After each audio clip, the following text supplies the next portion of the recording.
And was it about 1953 that you moved to Hollywood? No, we moved in. I think it was either. It was just the beginning of '51. And what brought you out to Los Angeles? Well, my husband Ellis was writing television at that point, and television had the medium had been live and was now moving into film, and so it was the bulk of it was produced and written uh, out on the West Coast. Now, did you know people that were living here? Sure, yeah, a lot of our friends had made the move before. You know, it was a thing to do if you were serious about pursuing that career. It's kind of scary, though, you know, moving away from your base and your friends and pulling up the kids. We had two at that point, very young. I had been terribly ill and was recuperating actually at that point. So it was a big move for us. And how did your life change when you moved out here? How did what? How did your life change when you moved to Los Angeles?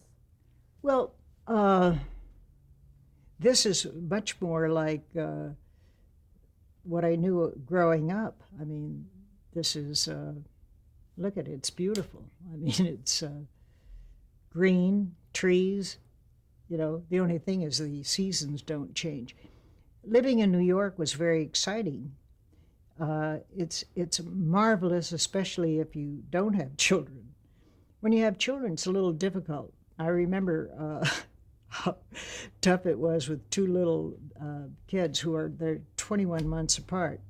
My sons, Steve and John, and just getting them ready for the to go out to the playground when it was winter time, getting all the clothes on and taking them off again, and you know, and the dirt. I mean, we had this marvelous duplex between First Avenue and Sutton Place. It was charming. It had belonged to my sister, who was out here on the West Coast pursuing an acting career, and it was, you know, in a wonderful neighborhood. But the kids climbing around on the floors would just they'd be black from the soot, even though you know you try to clean it up. Anyway, I really liked it out here a lot, even though I missed our friends. But more and more friends are moving out. And what programs did your husband work on when you first came out? Well, he was having a very tough time. Uh, when he first came out, it was hard to find a job, so he had to sell Muntz television sets from the trunk of his of our used car that we bought. We bought a 1940 DeSoto, and I don't know if anyone remembers Madman Muntz, but he had this. He was a pitchman on television, and he it was a you know extremely popular product, and he hired all of these out of work actors and directors and writers, and they had a $99 meter, they called it, but the idea was that you put the more expensive models in the trunk of your car, and that's what you sold to the poorest people, of course. But you know, it was a time when television was just really getting popular, so a lot of people bought them.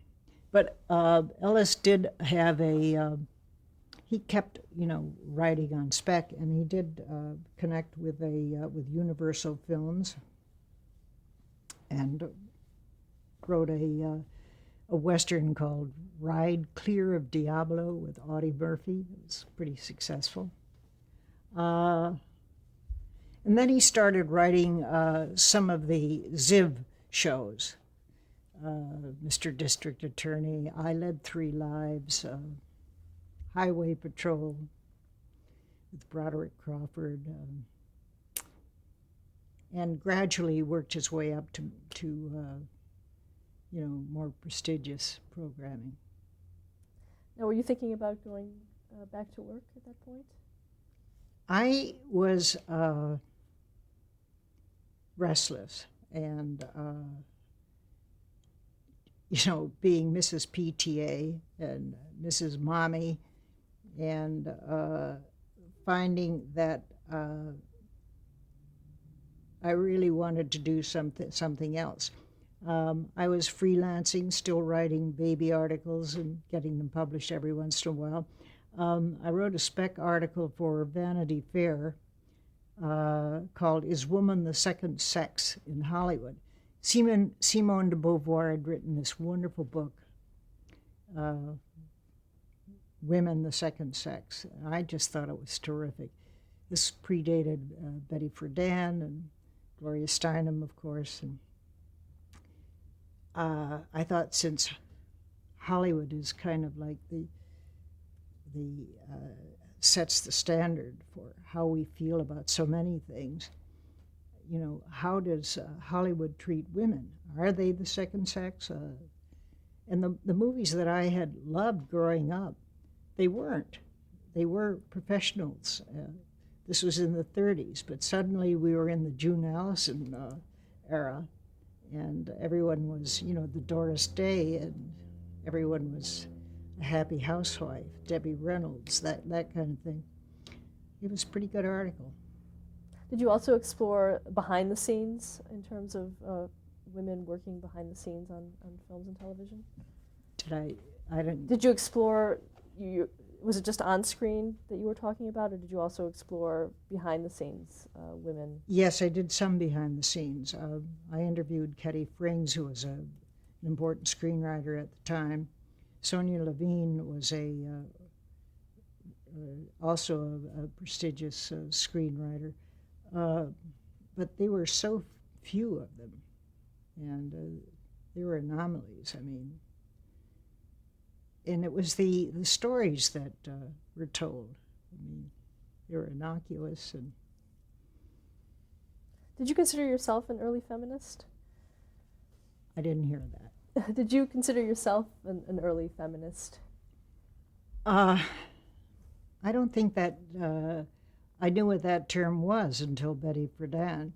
I certainly always felt that women should have equal rights, and I always felt that there's a tremendous waste of talent. That here we are, this entire gender being unused. So. Now, you started your career then in Hollywood in acting. Is that true? Yeah, my sister was an established actress.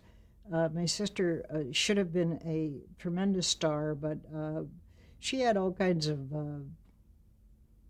personality problems, one of which was never being on time and being rather emotional and demanding and what have you. But she knew everyone, and we were playing golf one afternoon, and she knew I was kind of bored with being a wife and mother, and she also knew that I loved acting when I was in school, and she said, I know this group that meets in Brentwood. Richard Boone is the head of it. He was the Have Gun Will Travel star. Why don't you join it? I can get you in. And that's when I started using my middle name, Ann, and we invented a last name for me, Spencer. Ann Spencer, actress. So I met with Richard, and I had borrowed some of my sister's credits from New York, the subway circuit and some summer theater stuff, And I joined the group, and it was fun. And I, said, I am now an actress, and got an agent and had professional pictures done. And my husband was writing Zib television programs. I Led Three Lives and Mr. District Attorney and Highway Patrol, and he was able to get an awful lot of jobs are created by nepotism, as you know, in this industry. So I was able to work a little bit, but I was never very good, as this tape will show you, because I had a habit of using my eyebrows. And I remember Ted Post, who is a veteran director, directing me in something about an airline that was not very competitive. It was a local airline, and I was one of the passengers. And in the close-up, I was very worried about something, and I was doing this with my eyebrows, and he said, Anne, can you please not move your eyebrows up and down? I wasn't a very good actress, except that I did do some plays. I think I was much better on stage than in front of a camera. Cameras make me self-conscious. Is there any particular role that you had on television that was particularly meaningful to you? There's one funny one in which I had one line. I think that was my first one. They found the body near Greenbrier Trestle. And, so much of filming in Hollywood is waiting around. I mean, you go and you get into wardrobe and makeup, and then you wait, and you wait, and you wait. And I think I had gotten there at something like 7 a.m., and they shot the scene at 7 p.m., and by that time I was totally exhausted, and it was a close-up of me saying, they found the body near Greenbrier Trestle, and I just messed up. It was terrible. I think that's when I decided that I wasn't cut out to be an actress. Now, is that when you decided to start writing for television? Well, I always wrote. I mean, if you're a writer, you write, whether you get published or produced or not. But I hadn't done any dramatic stuff, any television or plays, anything like that. And someone told me about a playwriting course at USC that was taught by a man named Marvin Borowski. And I thought, what the heck, I'll try it. Oh, and I was at that time pregnant with my third child. So I knew, I couldn't act. And I thought, well, I'll try it, and if I'm not any good at it, or if it's boring, then I'll give it up. And I tell you, the first day I was there, it was an epiphany. It was great. I mean, I felt I found my medium. It was just an eye-opener for me. It was wonderful. And, what made it your medium? I don't know. I think that Marvin had a lot to do with it. Teachers can really be inspirational. This was a Renaissance man,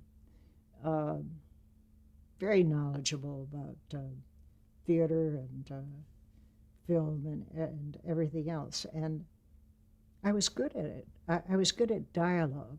Dialogue is extremely important, of course, in television or playwriting. And I loved theater. Even as an actress, I think I was pretty good in the theater stuff I did at the Laguna Playhouse and the Sombrero Playhouse in Phoenix.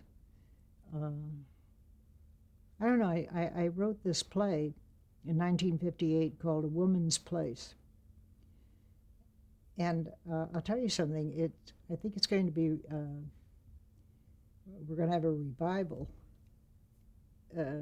soon because I dug it out and I read it, and it's relevant today.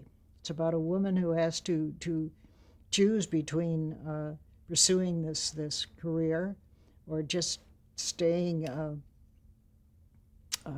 kind of frustrated as a wife and mother. A happy, fun, loving, witty, bright woman who has, an exceptional talent. And I read it and I thought, this is good. I mean, I just read it recently. So I pulled it out and I showed it to a friend of mine who's a director, and he said, "Yeah, this is good. Let's see if we can get it on." So I'm working on that now. One of the things I'm working at. Now, was it produced after you wrote it? Well, it had this possibility of being done at the Sombrero Playhouse in Phoenix. And Sherry North, I don't know if anyone remembers her, but she was a star at 20th Century, and she had just starred in the Lieutenant Wore Skirts. She loved it and wanted to do it. And it was set up to try out at the Sombrero Playhouse and to go from there to Broadway. And I just thought, wow, this is it. My career has started at last, my real career. And at the very last minute, the day before I was going to fly to Phoenix, I got a call from Richard Charlton, who was the producer and the owner of Sombrero Playhouse. He said, I'm sorry, I just can't go through with it. We're not set up for new plays. We just do revivals and stock productions and what have you. And I don't think I've ever been so disappointed in my life. Career-wise, certainly, it has no comparison to losing someone you love, but that was a terrible moment for me, just awful. But my sister came to the rescue. Tracy was, at that point, had started the Desilu Playhouse, and she said, let's do it here. So we did a sort of workshop production, a little bit more than workshop. And that's how my career started, really. My daughter was born 1959. Tracy produced the play in 1960, and I've been working ever since. What was the Desilu Playhouse? I'm not quite sure. It was on the Paramount lot. Lucille Ball and Desi Arnaz, I guess, had funded this playhouse. I know Tracy had a theater company there, and they did workshop productions. That's only one of the functions of the Desilu Playhouse, but that's where my play was done, produced.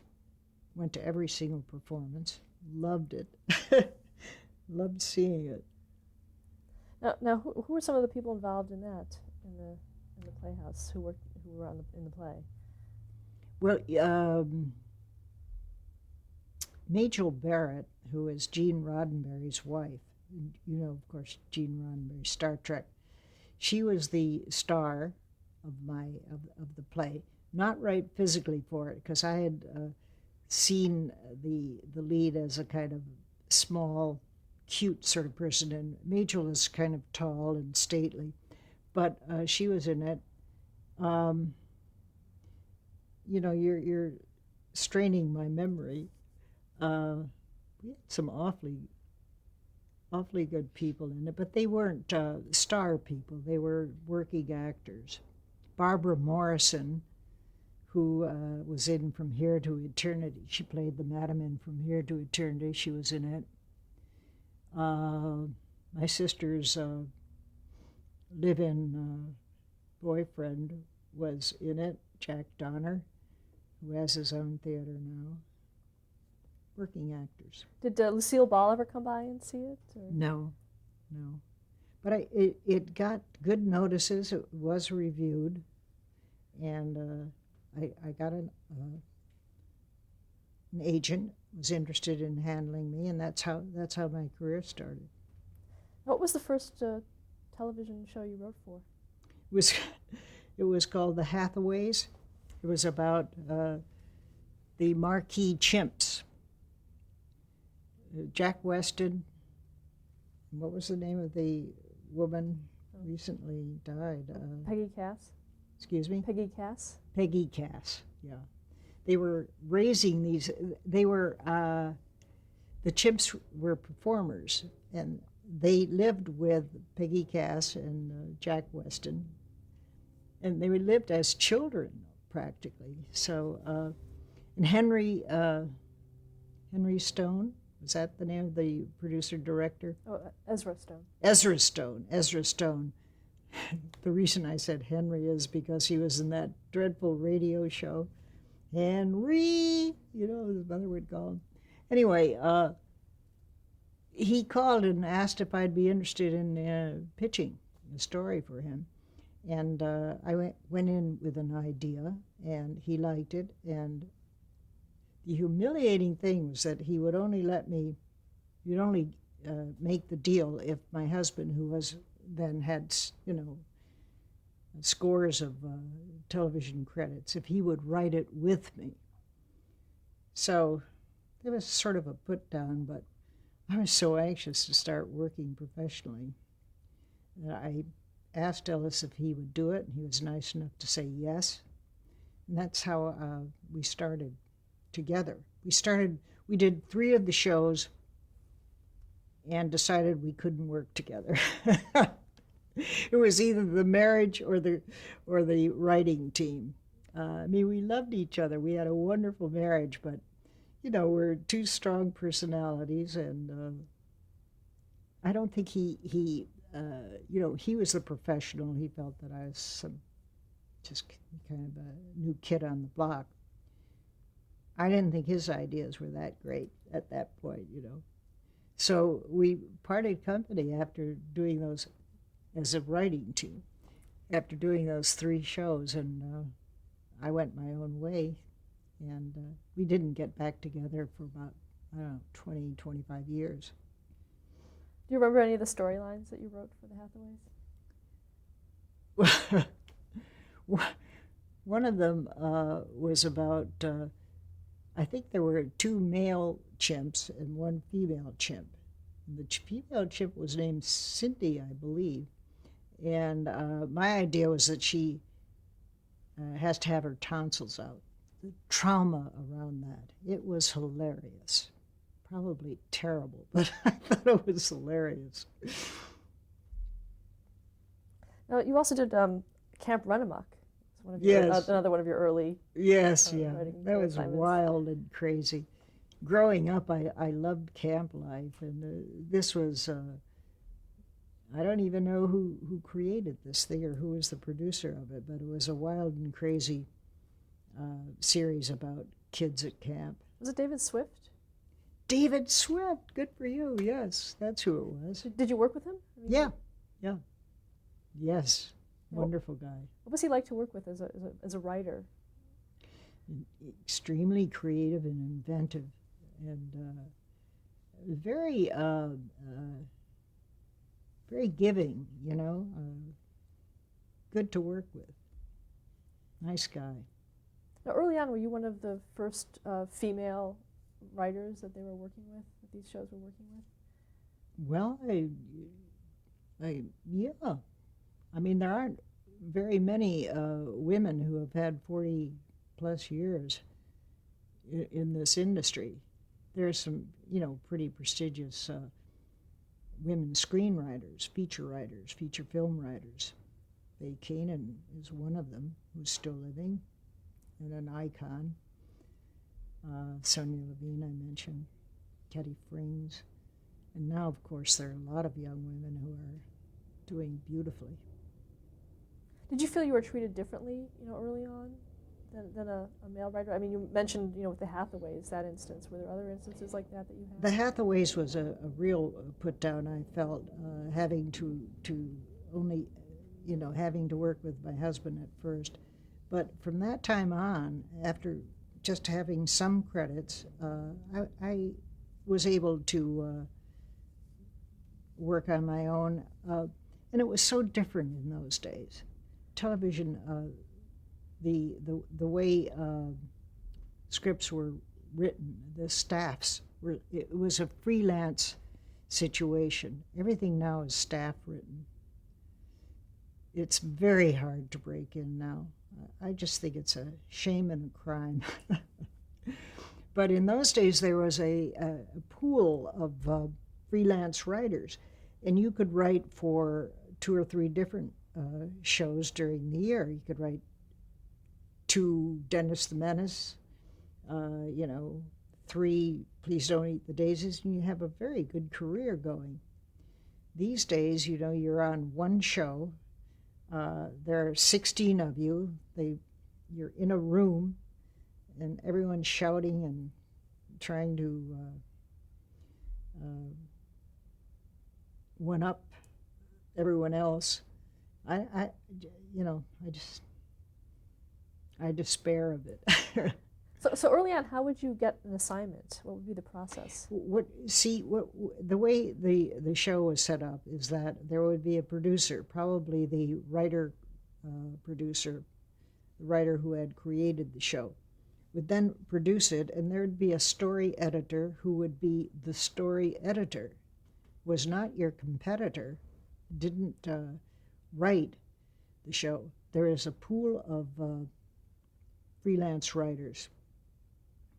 At the beginning of the season, or before the beginning of the season, all of the shows were shown to this pool of whoever was a member of the Writers Guild, who was a comedy writer or a dramatic series writer.